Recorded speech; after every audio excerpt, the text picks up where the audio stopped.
All right, so you clicked on this video because you want to know what the 5 low-cost franchises that have high returns are. So let me run a scenario by you. Scenario number 1 is you have a franchise that has $350,000 in startup cost and it averages $600,000 in sales. Number 2, $250,000 in startup costs, $750,000 in sales on average. Which one do you choose? All right, well, some of you may go, Tarek, that's easy. Of course, I'm going to take scenario number 2. I put in less money to get it started and it averages a higher amount of sales. Duh. But some of you may be thinking a step ahead and you go, well, it depends. What are my profit margins with each of these businesses? Maybe I make $300,000 in profit on this business. Maybe I only make $150,000 of profit in this business. Either way, I have you now thinking in a manner that reduces your risk and increases your opportunity for ROI,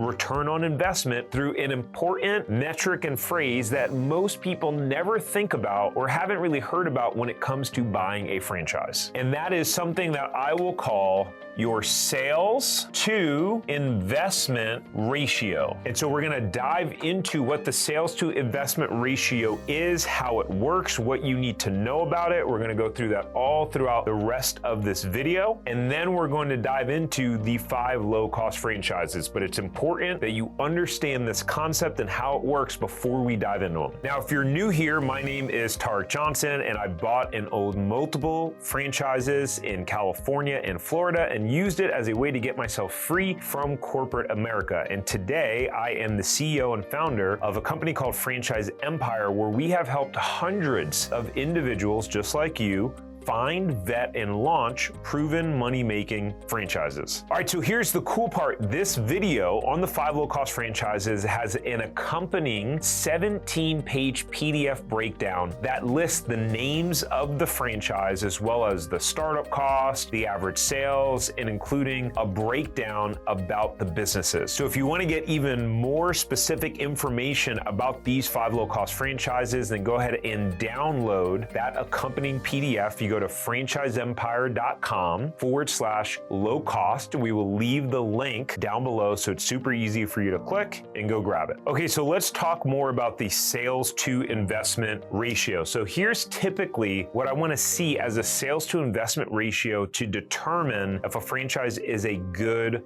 financial opportunity at a high level. There's still other due diligence you have to do, but this is just like one of the check boxes of many that you need to do before buying a franchise. So what I like to see for retail franchises, retail meaning that there's a physical location that you have a lease for, right? So this could be food franchises, this could be if you own like a spa, this could be anything with a lease associated to it and a build out that you have to do. Retail, you want to see a 2-to-1 sales to investment ratio. So what does that mean?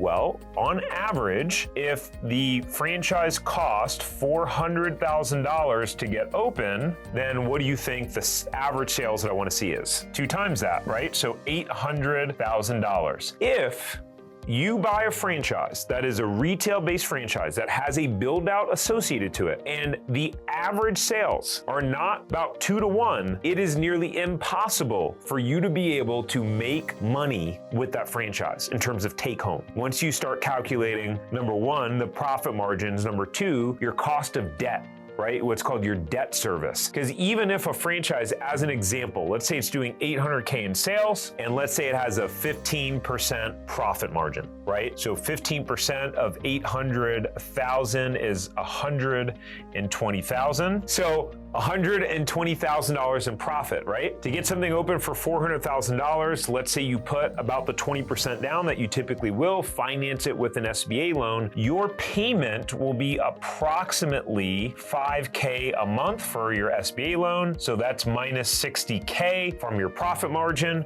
which means you're left with $60K in cash flow. And as you know, or maybe you don't know, maybe you've never thought about it, even if your business produces $60K in cash flow, that's not the amount of money that you're taking out of the business. You're not gonna pay yourself $60K. Why? Because you have different expenses, you have to float some of those expenses, and so you're probably gonna leave at least half of that in the business bank account, which means you're only gonna then take out and pay yourself $30K. right? Ideally, you're in a business that's doing more than 15% profit margin, but this is why you have to be at a 2-to-1 sales to investment ratio. We're gonna talk more about profit margins in a minute before we dive into the 5 franchises, so make sure you stick around for that. And by the way, if you're getting value out of this video, if you like this and this type of information, because no one else makes videos like this, then go ahead and hit the like button down below. It helps to show the video to more people. So appreciate it. If you haven't subscribed yet, then what are you waiting for? Let's talk about service. So for service, we usually want to see a 3-to-1 sales to investment ratio, right? So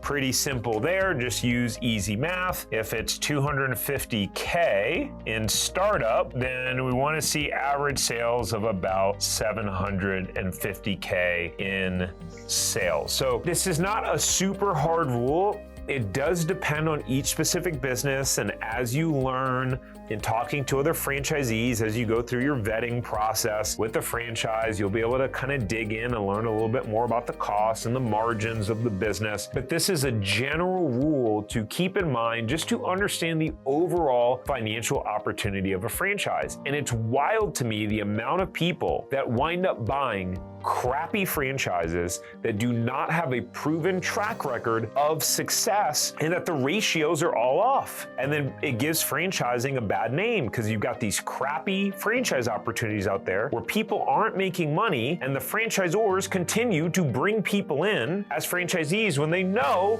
their franchisees are not actually making money because the average is terrible. And that's how it's easy to see what is a good franchise opportunity versus a bad franchise opportunity, is understanding what the average sales is in comparison to the startup cost. Because here's what I can guarantee you, in every franchise system there is, you have your bottom 20%. These people are probably making, this is gonna range from making a little bit of money to losing money. You have your top 20%, they are top performers, and then you have your middle 60. And this is just numbers. This is just statistics, right? You're always gonna have your bottom 20, your top 20, your middle 60. The big question becomes, what are the middle 60 averaging? Because you're always gonna have crappy owners that are lazy, that don't follow the plan, that don't execute the system, and just are not good entrepreneurs. Let me just be very direct about that. A lot of the people that perform the worst are just not good entrepreneurs. It doesn't matter if you have the playbook, if you're a moron and don't execute the playbook, or don't listen to the franchisor, or you decide that instead of working 8 to 10 hours a day in your business, you're gonna work 3, well, it doesn't matter how great the franchise system is, you won't succeed, right? And so the question really becomes, okay, these middle 60, what does that average look like?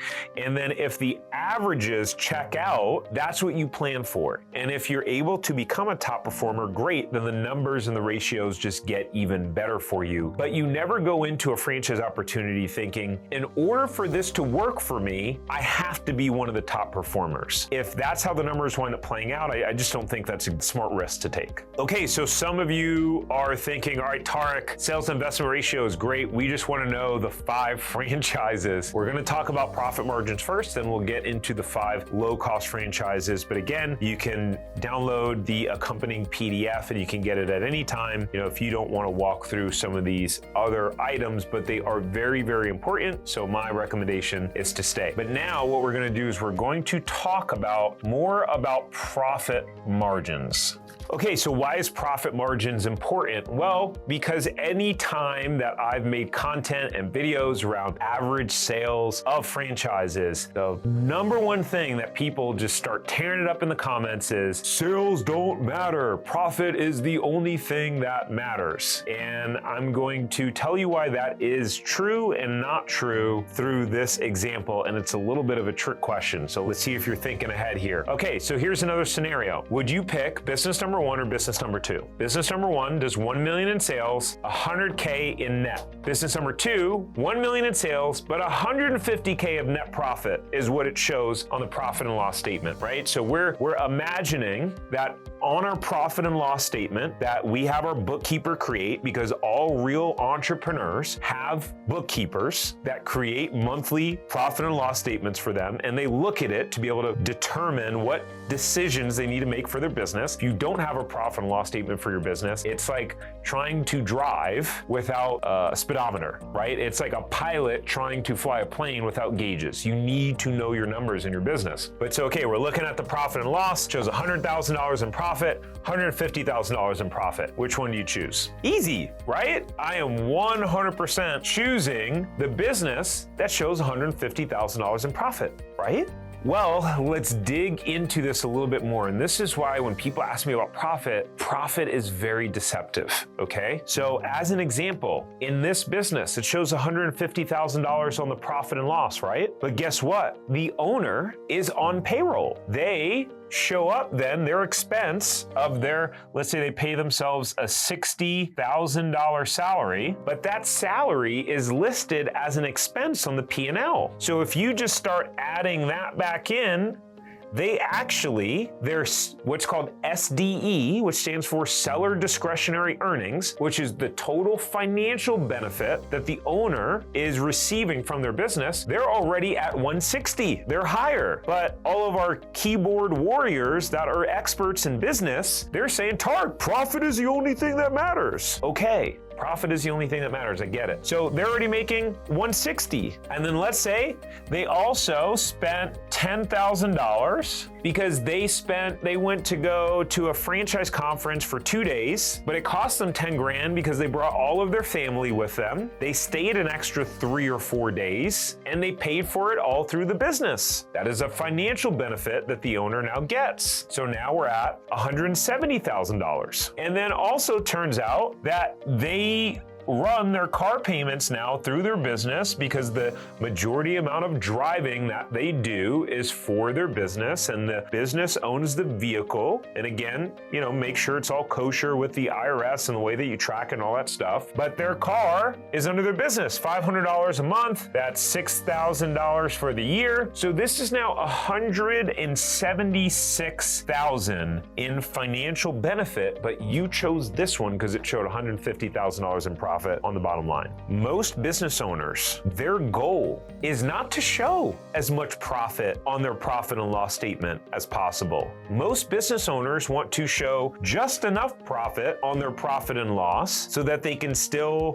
qualify for a mortgage if they apply, qualify for car loans, those sort of things, but they want to keep their profit on their P&L as low as possible so they pay less taxes. The higher the amount of profit on your P&L, the more of a check you're going to have to write to Uncle Sam in terms of profits. So when people are like, hey, what are the profits of the business? You may talk to someone, let's say you're doing due diligence on a franchise and someone's not that savvy with numbers. And they're just like, yeah, I just so happened to look at my P&L the other day and I saw that I made $50,000 in profit for the year. And they tell you that when you're doing a due diligence call and you're like, oh man, they're only making 50 grand in profit. I can't do this business if I'm only making 50 grand in profit. What they didn't tell you was that they're paying themselves 60 or 80 grand a year in payroll. And then what they also didn't tell you is that their wife is also on payroll for 50 grand a year and that they pay their son to do their video editing. He overcharges them so they can pay their son more because their son doesn't have to pay taxes because he's under the age, doesn't make enough income. You see where I'm going with this, guys? Profit does not tell the full story. So what you want to understand is the total financial benefit, right? So instead of profit, you want to know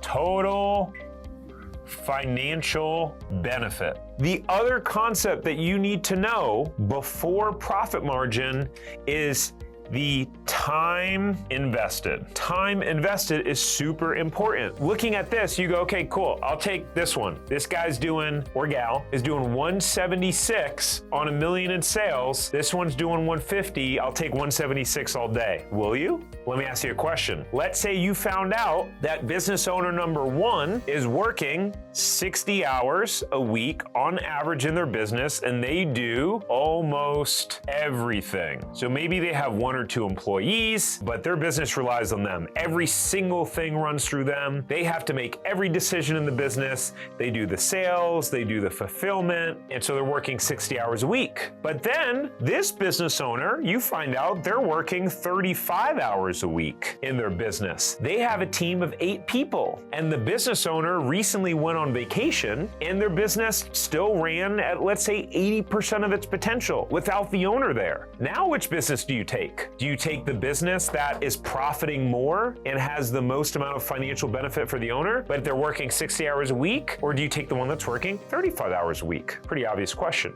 right? Hey, so should you buy a franchise? Is it worth the risk, and can you really make the money that you want to make with it? You've probably asked yourself this question a few times before over the years.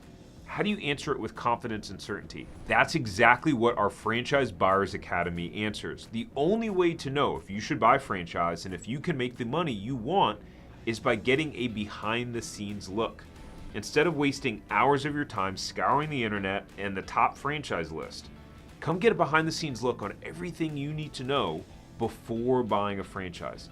All the terms you need to know, the best strategies to make money with franchises, comparing franchises with other business opportunities, the 15 mistakes you need to avoid when buying a franchise, a sneak peek into specific franchises and how much money they are making in sales and profits, as well as a franchise matching assessment to understand which type of franchises you are best hardwired for in your DNA, your personality.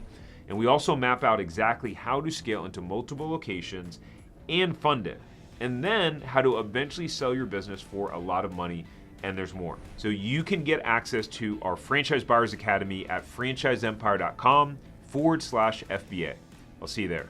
And so then another thing to consider is the exit. So when we talk about high returns, we're not just talking about cash flow or profit margins, we're talking about the total return on the business. The goal of almost every entrepreneur is to be able to sell and exit their business for one day. That's one of the benefits of being an entrepreneur. You own your income versus rent your income. One day you can sell your business for a sum of money, ideally. And so in this case, if the business owner is doing almost everything in their business is less valuable. Businesses typically sell for a multiple of their earnings. Let's just say that their SDE, as we talked about that phrase, is 176. That's their total financial benefit from the business. Well, if the business owner is doing almost everything, that business is probably only going to sell for 1 times or 1.5x their seller discretionary earnings. So 1.5 is 264K. So let's say this business then will sell somewhere between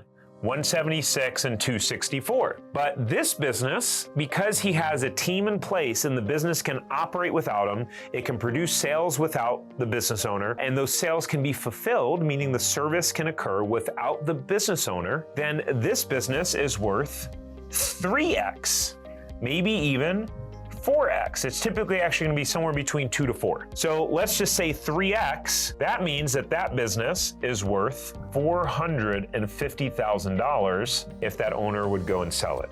And really it's worth somewhere between, let's call it 300K and 600K. So these are the things that you need to think about before looking at these other franchises and seeing, okay, it does this in sales and it does this in profit. You need to know what is the total financial benefit, number one. You need to know, number two, what is the time invested for the results that the owner is getting. Okay, so in terms of the 5 franchises, and again, I'm just gonna cover this very briefly because we have a 17-page PDF and a full video breakdown of all of the specifics of the franchises. But franchise number 1 is in the home improvement space, and the initial investment ranges from $140,000 to $200,000. The average performance of a single territory owner, meaning the owner has 1 territory, the average is about $800,000 in sales. The franchisor does not disclose anything around profit margins. I think after our previous discussion,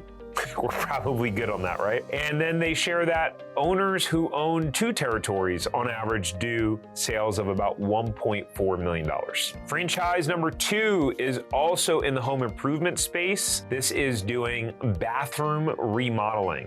Bathroom remodeling, which is, as you know, one of the most common things that people will remodel in their house to improve the value of their home. And actually, I think even with, people being more tentative with the economy right now, I think it's an interesting opportunity because people aren't selling their houses because their interest rates are so low and interest rates are high now. So for a lot of people, they're starting to go, okay, if we're not going to move and upgrade our home to a newer, nicer, bigger home, then let's just put some more money into the house that we're in now. So this franchise, the investment ranges from $113,000 to $253,000. And the average sales for these franchisees are $1.4 million for the franchisees that own at least 2 territories. All right, the third one is a gutter franchise, gutter installation and cleaning, which is very interesting. You would never think a gutter franchise. Like, most people think about food, right? You think about McDonald's and Chick-fil-A and all that stuff. It's crazy. You got people out there. The startup cost of this is $143,000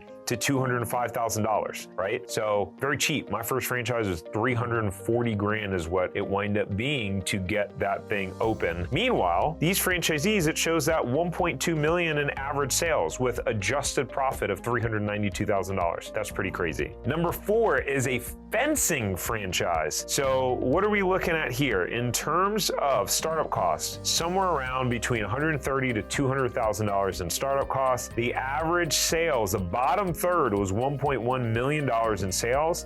The average of all 30 was $2.8 million in sales, with only 2 of those franchises owning more than 1 territory. Last but not least is a painting franchise. There's a lot of options out there in the marketplace. This specific painting franchise has been around for a long, long time, has a great track record, but the average startup costs are between $192,000 to $302,000 to get up and open. And the average sales for year 1 for new franchisees is $541,000. Year 2 average is $684,000. And the average in 2022, the average sales for all of their franchisees were over $2.1 million, which is pretty interesting. Now, granted, some of these numbers that are listed and that we've talked about today may have been for previous years when we had the latest financial records. What we will do is we will make sure to update this document. So depending upon when you are watching this video, we'll have updated numbers in the accompanying PDF. So it may not match exactly what we've talked about in the video because these were numbers for previous years. And we're going to make sure that we have the most updated numbers for you in this document. So make sure to go to franchiseempire.com/low cost so you can go grab it. So you have the most updated numbers